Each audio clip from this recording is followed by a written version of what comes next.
اہلیت کے باوجود پینشن ختم کر دی گئی۔ نندیال ڈسٹرکٹ کلکٹر کے دفتر کے سامنے معذور افراد نے کیا احتجاج۔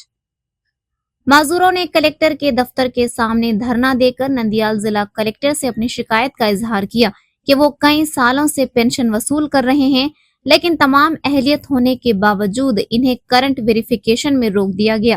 انہوں نے حکومت سے انصاف کا مطالبہ کیا اور ان کی پینشن فوری طور پر بحال کرنے کی اپیل کی۔ ایک طرف سمپندانہ پروگرام، دوسری طرف معذور افراد کے دھرنے کی وجہ سے ٹریفک میں خلل پیدا ہو گیا۔ پولیس نے ٹریفک کو بحال کرنے کے لیے سڑک کے پار بیٹھے احتجاج کرنے والے معذور افراد کو ایک طرف کھینچ لیا، جس کے بعد معذور افراد نے اپنی شکایت کا اظہار کرتے ہوئے کہا کہ معذوروں کے لیے کوئی رحم نہیں ہے۔ بعد ازاں متاثرہ معذور افراد نے D M H O Venkata Ramana اور پینشن آفیسر سے ملاقات کرتے ہوئے ان کے مطالبات کو پورا کرنے کی اپیل کی۔